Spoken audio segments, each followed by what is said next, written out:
Protests across the nation spurred church leaders to have a conversation locally. Good evening, this is CTV News. I'm Sonia Shrivastava. And I'm Byron Scott. Well, protests continue from the district to New York in the wake of decisions by grand juries not to indict white police officers in the deaths of unarmed black men. Mark Spencer has been practicing law for nearly 30 years. The former assistant state's attorney in Prince George's County says he's been following news out of Ferguson and more recently Staten Island. Spencer says he was surprised to hear that the officer involved in the Eric Garner case will not be charged despite video of the indictment and a medical examiner's ruling that the chokehold contributed to Garner's death. He adds that a 1989 ruling by the Supreme Court has made the standard for determining probable cause different for law enforcement. And that standard requires that the fact finder, in this case the grand jury, look at the police conduct of what would an objectively reasonable police officer do under similar circumstances on the scene at the time.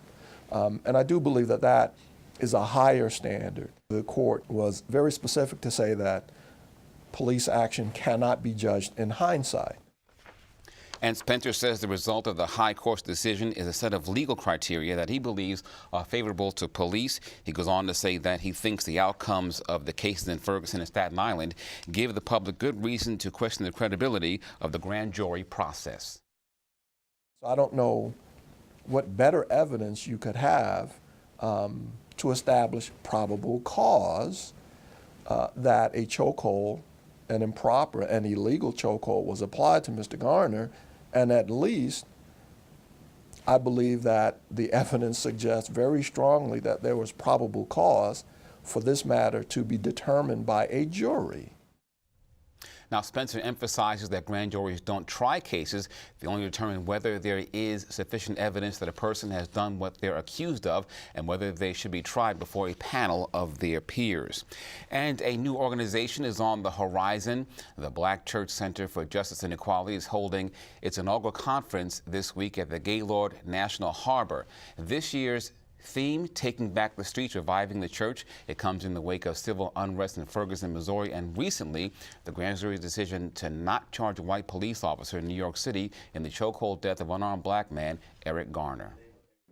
Also Mike Brown, the young man in Cleveland, Ohio. We're very concerned about these instances of police brutality which are taking place all around the country, not just in Ferguson and in New York. Well, the conference, which includes church leaders, activists, and politicians from around the country, wraps up tomorrow.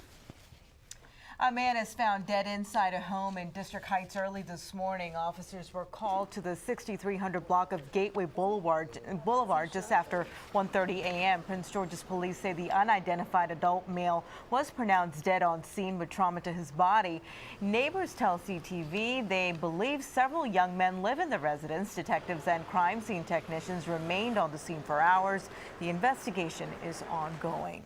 Meanwhile, 3 teenagers are in custody tonight after police linked them to a murder at a Clinton Park Wednesday afternoon. Authorities say Blas Rosales Cardona, Marco Matude, and Javier Lopez fatally stabbed a victim in a gang-related attack. The body was found by a visitor on the baseball field of Tanglewood Community Park. Authorities arrived at the scene around 1 p.m. and found the victim lying in the dirt. A few items of possible evidence were collected, including a bicycle brought out of the park woods.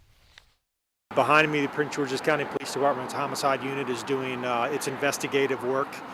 We still haven't identified the victim.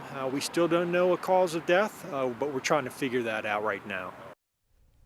The victim has been identified as Israel Salvador Alas, a 17-year-old Crossland High School student.